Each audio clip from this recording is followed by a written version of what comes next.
Euzu billahi mineşşeytanirracim. Bismillahirrahmanirrahim. Elhamdülillah ve salatu ve selamu ala Resulillah.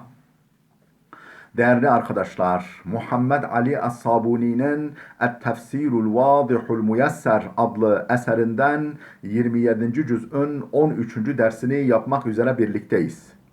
Geçen dersimizde tam olarak Tur suresinin son ayeti olan 49. ayetin başına gelmiştik. Videomuz çok uzamıştı, kesilecekti. Onun için biz de kesmek zorunda kaldık. Konu neydi? Peygambere müşriklerin o tutarsız iddialarına karşı sabret deniyordu. Gece kalkıp ibadetle meşgul ol. Bu ibadetinde Rabbini tenzih et, takdis et, hamd et buyruluyordu. Ve ayet-i kerimeyi arz edelim. Bugün işte son ayet. Ve minel leyli fesebbihhu ve idbaran nucum deniyordu. Ve minel leyli geceden de fesebbihhu Allah'ı tesbih et. Gecenin bir kısmında da Allah'ı tesbih et. Yani her türlü kusurdan, acizlikten, bilgisizlikten münezzeh olduğunu dile getir. Ve idbaran nucum ve yıldızlar battıktan sonra da geceleyin ve yani yıldızlar batmaya başladığında da yani fecirle beraber de أي يعني وسبح ربك في المساء والصباح وفي غسق الليل وعند غياب النجوم عند انفلاق نور الصباح فهناك يكون أنس الحبيب بالحبيب أي يعني وسبح ربك ربنا التسبيح تنزيه في المساء والصباح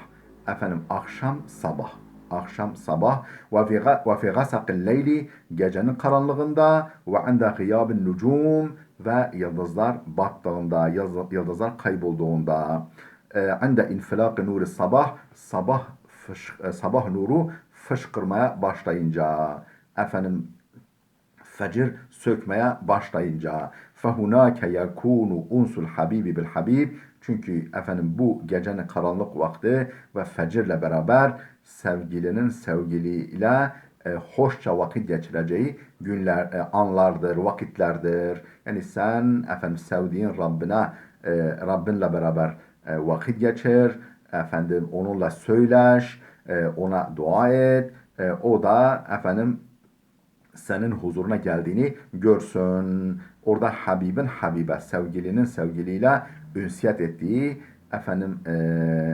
hoş vakit geçirdikleri anlardır. Ve ta'biru bi kavlihi subhanahu fe inneke bi a'yunina, sen bizim nazaretimiz altındasın. Vasbir li hukmi rabbike fe inneke bi a'yunina, sen yani önceki ayette sen bizim gözümüzün altındasın. Yani himayemizin altındasın ifadesinde diyor. Bu şekilde ifade edilmesi ta'birun acibun. Bu çok ilginç, çok hayret uyandırıcı bir ifadedir. Yadullu ala miqdari rif'ati kadri hâzen nebiyyil kerim ande rabbihi.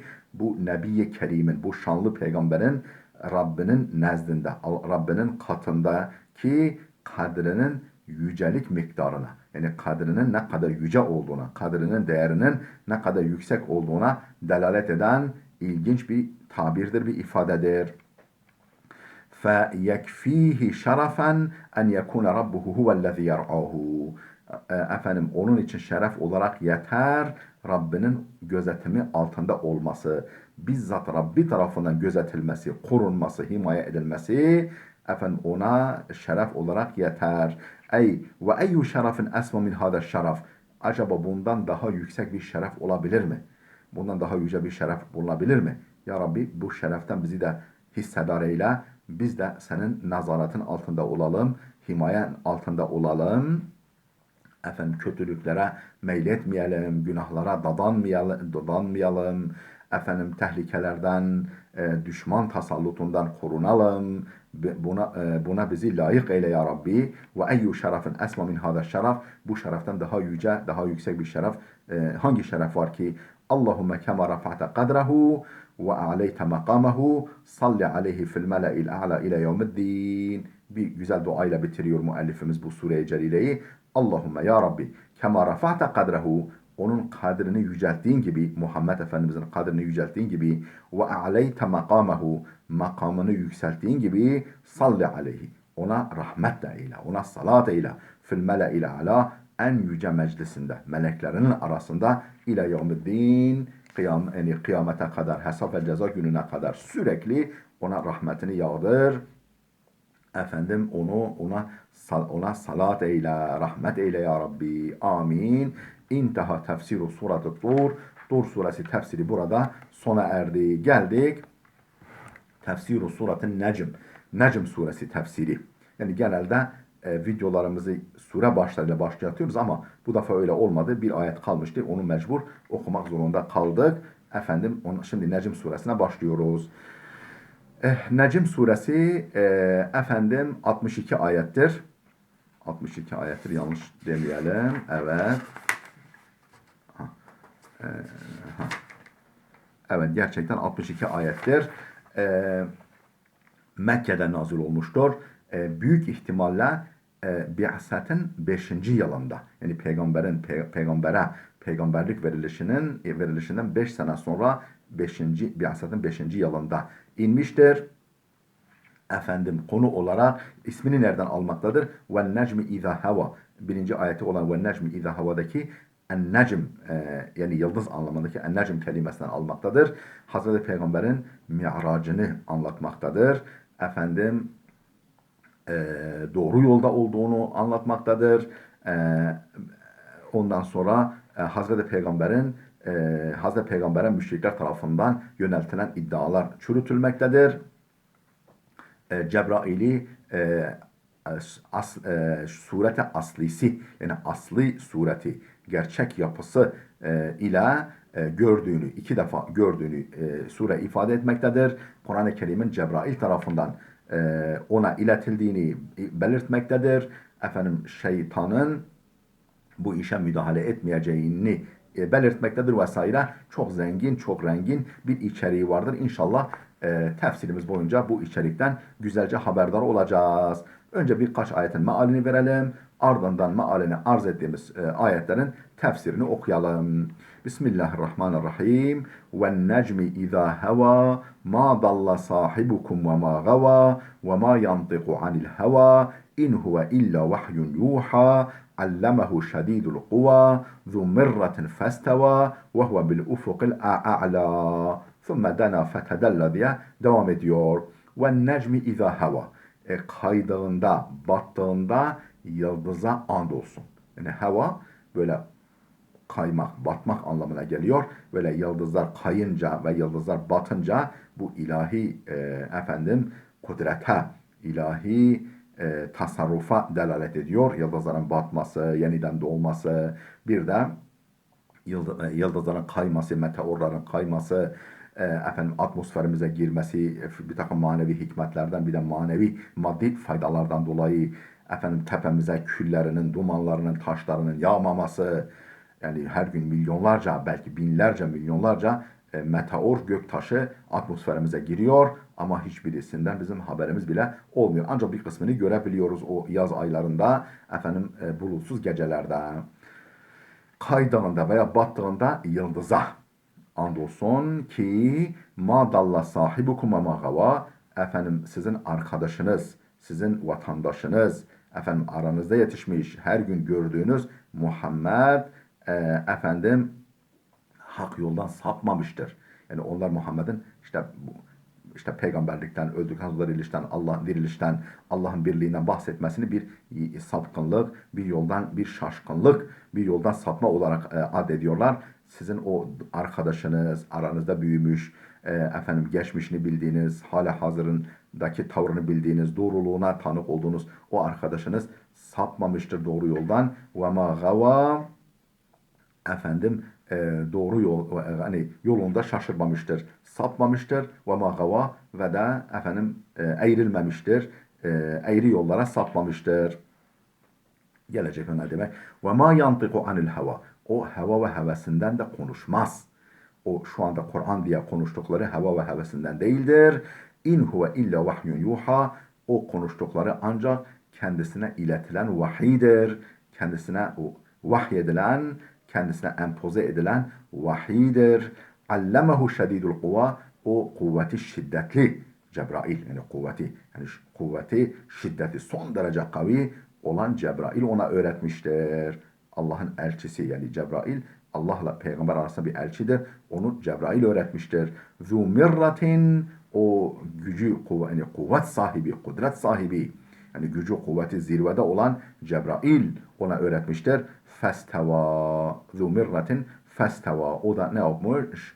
Efendim asli suretine girmiş. Festeva yani böyle mükemmel, dört dörtlük, yani böyle beşeri olarak da beşeri suret değil de meleki suretinde böyle mükemmel şekliyle görünmüştür. Ve huve bil ufukul a'la, en yüce ufukta, en yüksek ufukta. Thumme dena fetedella, sonra yaklaşıp sarktı. Yani yaklaşarak sarktı. Yani böyle aşağı doğru sarktı Cebrail. Fekâne qâbe kavseyni ev edna.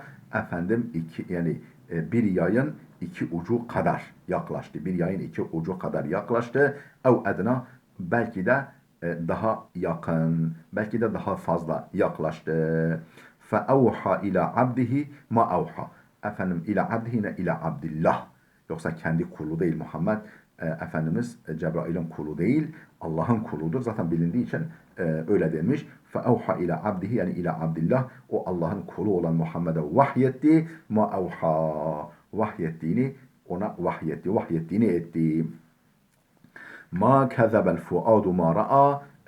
Hazreti Muhammed'in gönlü, idraki gördüğünü yalanlamadı. Ma kezebe, yalanlamadı. El fuadu, Muhammed'in gönlü, idraki ma ra'a, o gördüğünü, yani bizzat gördü, onu idrak etti ve tasdik etti. Efe tumarunehu ala ma yara. O gördükleri konusunda onunla tartışmaya mı giriyorsunuz yoksa? Hazreti Muhammed görmüş bunu. O Cebrail ona vahiy empoze etmiş, vahiy getirmiş Allah'tan. Efendim gönlüne nakşetmiş. Siz bu konuda onunla, yani gördü görmedi diye onunla tartışmaya mı giriyorsunuz? Ve lekad ra'ahu nezleten uhra. O ikinci bir görüşte, başka bir görüşte de onu görmüştü. Ende sidretul muntaha, sidretul muntahada. Yani şeceratul kevn dediğimiz yaratılış ağacı. Yani artık ondan ötesi, yani kainat, yani evren bitiyor. Efendim evren bitiyor. Lahuti, ilahi alem başlıyor. İşte o orada Sidretul Muntaha, yani Şeceratul Kevn, varlık ağacının yanında. Sidre. Yani Allah'ın arşının yakınında. Ma kezebeha. Ende Sidretul Muntaha, Sidretul Muntaha'da başka bir efendim inişte de gördü Cebrail'i Muhammed. Sidretul Muntaha yanında. Yani indaha cennetul me'va, o Sidretul Muntaha'nın yanında me'va cenneti vardı. Cennetül me'va var. İz yahşa sidrete ma yahşa. Efendim sidreyi, yani o şeceretul kevni bürüyen feyiz bürüdüğünde, böyle büyük bir feyiz efendim meleklerin birbirine yansıyan nurları o ağacı bürüdüğünde. Ma zâgal basaru ve ma taga. Ma zâgal basaru, peygamberin gözü sapmadı, ve ma taga, şaşmadı ve sapmadı. لَقَدْ رَأَى مِنْ آيَاتِ رَبِّهِ الْكُبْرَى. Rabbinin en büyük ayetlerinden, delillerinden, göstergelerinden bir kısmını gördü o gece Muhammed, o gün. Mi'racı anlatıyor.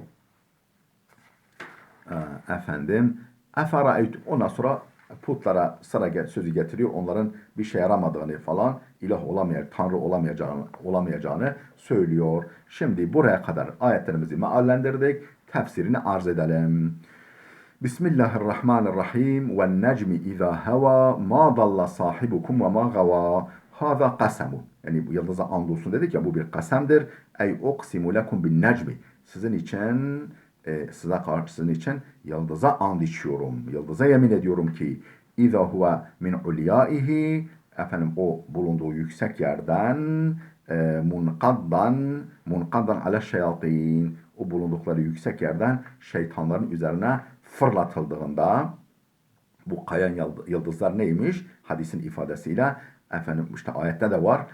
Onlar gökteki meleklere kulak kabartıp kulak hırsızları yapmak istediklerinde ne oluyor, ne bitiyor? Ta ki oradaki bilgileri alsınlar. efendim medyumların, kahinlerin, büyücülerin kulağına fısıldasınlar. Yani bin bir yalan katarak fısıldasınlar. İşte bu şekilde yaptıkları zaman o kayan yıldız diyoruz ya, o kayan yıldız onların üzerine fırlatılan efendim uzun menzilli silahlar gibi kavurucu efendim ateş parçaları, mıncınıklar gibi üzerlerine fırlatılan mermilerdir. Manevi mermilerdir. Munakkidan ala şeyatin, şeytanların üzerine fırlatıldıklarında yıldıza andolsun, yıldıza andolsun. Kale İbn Abbas, İbn Abbas demiştir ki, akseme subhanehu bin nucumu izen kaddat, Allah Celle Celaluhu kaydıkları zaman, yani şeytanların üzerine fırlatıldığı zaman yıldızlara and içmiştir burada. Fi isri şeyatin, yani kime fırlatıldığında şeytanların arkasında, şeytanların üzerine. Hine istirakiha es-sem'a, o şeytanlar kulak hırsızlığı yapmak istediklerinde. Ma dalla sahibukum ve ma gava. Arkadaşınız Muhammed ne sapmıştır ne de şaşmıştır. Ey ma dalla Muhammedun an tariqil hakki, yani Muhammed sallallahu aleyhi ve sellem hak yolundan ne sapmış ve la hada an tariqil raşadi, efendim ve de raşat yolundan, isabetli gerçek yoldan ne de eğrilme göstermiştir. Bel huve fi gayetil akli vel huda vel istikame, bilakis o aklın, hidayetin, yani doğru yolun ve istikametin zirvesindedir. Fi gayetil aklı, gayet yani aklın zirvesinde, nihai sınırında, hidayetin zirvesinde ve istikametin zirvesindedir o. Ve innema kâle sahibukum. Peki neden sahibukum? Tırnak içine arkadaşınız anlamındaki sahibukum kelimesini kullandı. Ve lem yakul Muhammed. Yani Muhammed demedi de arkadaşınız dedi. لِيُنَبِّهُهُمْ عَلَى سَخَافَةِ مَا زَعَمُوهُ مِنَ الْكِذْبِ عَلَى اللّٰهِ وَرَمْيِهِمْ لَهُ بِالْجُنُونَ كَأَنَّهُ يَقُولُ لَهُمْ. Niye Muhammed demedi de arkadaşınız dedi. لِيُنَبِّهَهُمْ عَلَى سَخَافَةِ مَا زَعَمُوهُ. O iddia ettikleri şeyin böyle değersizliğine, anlamsızlığına, efendim çürüklüğüne dikkat çekmek için. Nedir o yönelttikleri şey peygambere? Minel kezbi alallah. Allah'a iftira. Yani Muhammed Allah'a iftira ediyor. Kendisi peygamber olmadığı halde Allah'tan vahiy almadığı halde Allah'tan vahiy aldım diyor. Bu şekildeki değersiz, çürük, asılsız iddialarına dikkat çekmek için. وَرَمْيِهِمْ لَهُ بِالْجُنُونَ ve ona yönelttikleri delilik, tırnak içine delilik iddiasının çürüklüğüne dikkat çekmek için. Ya arkadaşınız onun ne kadar akıllı olduğunu biliyorsunuz. Efendim insanlara yalan söylemediğini, insanlara bile yalan söylemediğini biliyorsunuz. İnsanlara yalan söylemeyen bir insanın, bir kişinin Allah'a yalan söylemesi, Allah'a iftirada bulunması düşünülebilir mi? Arkadaşınız, tanıdığınız bir kimse bu. كَأَنَّهُ يَقُولُ لَهُمْ, sanki Allah bu ifadeyle sahibukum, sizin arkadaşınız ifadesiyle onlara şu mesajı veriyor. Şöyle demek istiyor. لَقَدْ صَاحَبَكُمْ مُحَمَّدٌ 40 seneten. Muhammed 40 yıl size arkadaşlık etti. 40 yıl aranızda yaşadı. وَهُوَ يُشَارُ إِلَيْهِ بِالْبَنَانِ فِي صِدْقِهِ وَاَمَانَتِهِ وَكَمَالِ عَقْلِهِ. Efendim fi sıdkıhi, doğruluğunda ve emanetihi, güvenilirliğinde ve kemali aklihi, aklının mükemmelliği konusunda parmakla gösterilirdi o. Parmakla gösteriliyor. Yani hala da aranızda doğruluğuyla, güvenilirliğiyle, kemale akliyle, aklının mükemmelliğiyle parmakla gösterilen bir insan. Hatta kuntum tusemmunehu as-sadikal emin. O kadar ki onu bugüne kadar hep as-sadikul emin, yani dürüst ve güvenilir kişi adını vermiştiniz. Böyle bir efendim vasıf takmıştınız. Efela tekfi hâzihil muddetu taviletu likey ta'rifû hakikatehu. Onun gerçek mahiyetini, nasıl bir insan olduğunu, gerçek yüzünü tanımanız için bu uzun müddet yetmez mi? Bu kadar uzun müddet sizinle arkadaşlık etti, aranızda yaşadı, sizinle gitti, geldi, yedi, içti, oturup kalktı.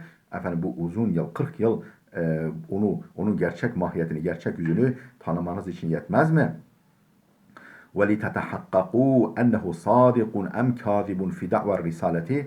Bu risalet, Allah'ın elçiliği, Allah'ın elçisi olduğu konusundaki iddiasında doğru mudur, yalancı mıdır tahkik etmeniz. Yani onun gerçeğini anlamanız için bu uzun süre yetmez mi? Kema kâle subhanehu, nitekim başka bir ayette Allah Celle Celle şöyle buyurmuş. Fakat lebistu fikum umuran min qablihi efela ta'qilun. Yani Hazreti Peygamber'in dilinden, yani min qablihi, min qablil Kur'an. Bu Kur'an'dan önce fakat lebistu fikum umuran, ben bir ömür yaşadım aranızda, ben bir ömür kaldım, bir ömür, 40 yıl bir ömürdür. Bir ömür kaldım aranızda, yaşadım. Ondan önce, yani bu Kur'an bana vahyedilmeden önce. Efele ta'kilun, düşünmez misiniz? Akıl erdirmez misiniz? Gerçeği anlamaz mısınız? Ey mekastu beynekum 40 seneten, yani aranızda 40 yıl kaldım. Kable en yenzile aleyyel vahyu, bana vahiy inmeden önce. Efeleyse lekum ukulun tudrikune biha sıdka risaleti, benim risaletimin, peygamberliğimin doğruluğunu idrak edecek akıllarınız yok mu? Yani böyle akıllarınız yok mu? Hiç mi akıllı kimse yok aranızda? Hiç mi akıl erdiremiyorsunuz ki o akıl tudrikune biha sıdka risaleti, benim risaletimin, peygamberliğimin doğruluğunu idrak edeceğiniz akıllarınız yok mu sizin? Ve ma yantiku anil heva in huve illa vahyun yuha. O heva ve hevesinden, keyfinden konuşmaz. Kafasına estiği gibi konuşmaz. İn huve illa vahyun yuha. Bu konuştukları kendisine vahyedilen vahiydir. Empoze edilen ilahi mesajdır. Ey ve ma yetekellemu an heva nefsihi, an heven nefsiyin ev ra'yin şahsiyin. Ey, yani ve ma yetekellemu, o konuşmaz an heven nefsiyin, nefsi bir heva. Yani nefsani bir heva, heves. Ev ra'yin şahsiyin, kişisel bir görüş. Onun kişisel görüşü değildir. La tekellemu illa an vahyin min Allah azze ve cel. O ancak aziz ve celil olan Allah'tan bir vahiy ile konuşur. Evhahu ileyhi, kendisine vahyettiği, ilettiği bir vahiy ile konuşur o. Nasıl bir vahiy? Allemehu şedidul kuva, o kuvveti şedid, kuvveleri, yani duyguları, potansiyeli, duyguları kuvvetli olan Cebrail ona talim etmiştir, öğretmiştir. Zu merratin, kuvvet, büyük kuvvet sahibi. Festeva ve huve bil ufukul a'la, festeva, yani kamilen görülmüş, asli suretiyle görülmüş. Ve huve bil ufukul a'la, en yüce ufukta iken. Ey ve allemehul Kur'ane melekun şedidun kuvahu, ki huve Cibrilul emin. Ey allemehu, yani ona öğretmiştir Muhammed'e Kur'an'ı, melekun şedidun kuvahu, kuvveleri, yani bütün duyu ve duyguları şiddet, zirvede bir melek. Huve Cibrilul emin, ki o da Cibril'e emindir. Cebrail aleyhisselamdır. Zu mirratin, ey zu kuvvetin azimetin kebira, büyük ve muazzam kuvvet sahibi, kudret sahibi Cebrail, kuvvet sahibi. Ve min kuvvetihi, Cebrail öyle güçlü, öyle kuvvetli ki onun kuvvetinin örneği ennehu iktala'a kura kavmi Lut, bütün kavmi Lut kavminin, yani 600 kadar olan köylerini, kasabalarını kaldırmış, sökmüş yerinden. Thumme qallabaha bihim, sonra da tepelerine indirmiş. 600 kadar köyü yerinden söküp böyle toprağıyla beraber kaldırıp tepelerine indirmiş. Başlarına geçirmiş. Ve saha sayhaten fi Semud, Semud kavminin üzerine bir çığlık atmış, bir nara atmış. Fe asbahu casimin, onlar da dizleri üzerine çökmüşler ve ölmüşler. Dizleri üzerine çöküp yıkılıp ölmüşler. Festeva, ey festekame ala suratihil melekiyeti, yani ne demek festeva? Yani meleki suretine girdi, o asli melek suretine girdi. Elleti halakahullahu aleyha, Allah'ın kendisine giydirdiği gerçek yaratılış olan meleki suretine girdi. Ve huve bil ufukul a'la, o en yüce ufuktayken, en yüksek ufuktayken. Ey ve Cibrilu qadimun min cihetil meşrik, yani Cebrail şark tarafından, doğu tarafından gelirken, görünürken, belirirken. Ruya, rivayet edildiğine göre ennen nebiyye sallallahu aleyhi ve sellem ahabbe en yura Cibrilu fi suratihil melekiyye. Yani rivayet edildiğine göre peygamber istiyordu ki Cebrail kendi asli suretinde ona görünsün, ona gösterilsin. Yani Cebrail'i asli suretinde bir görsem diye istiyordu. Fatala alehu Cibrilu minel meşrik, Cebrail ona meşrik, şark tarafından, doğu tarafından göründü. Güneş gibi doğdu, göründü. Fesedde ma beynel meşriki vel mağrib. Efendim doğuyla batın arasını doldurdu. Göğün doğuyla batısı arasındaki alanı doldurdu. Feharra Resulullah mağşiyen aleyhi. Peygamber efendim bayılıp yere düştü. Feharra Resulullah Peygamber yere düştü. Mağşiyen aleyhi baygın vaziyette yere düştü sallallahu aleyhi ve sellem. Faraca'a Cibrilu fi suratil ademiyyin. Bunun üzerine Cebrail Adem'i yani insan suretine dönüş yaptı. İnsan suretine girdi. Fadammehu ila nefsihi. Peygamberi kucakladı. Ve lem yara Cibril aleyhisselam ala suratihil melekiyeti gayrun nebiyyi. Ve lem yara Cibril. Cebrail'i görmemiştir.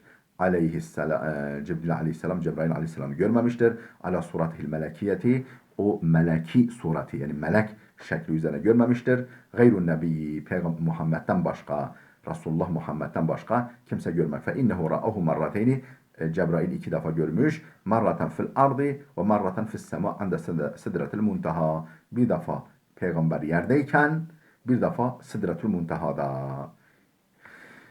Merraten fil ardı bir defa arzda yerdeyken ve merraten fis semai ande sidretul muntaha bir defa da semadayken sidretul muntaha yani o efendim şeceratul kevn dediğimiz kainat yani varlıklar aleminin maddi varlıklar aleminin bittiği yerde mahlukatın bittiği yerde o bir manevi ağaç var orada. Efendim değerli dostlar burada dursun. Videomuz oldukça uzadı. Gelecek dersimizde inşallah kaldığımız yerden devam edeceğiz. Allah'a emanet olun.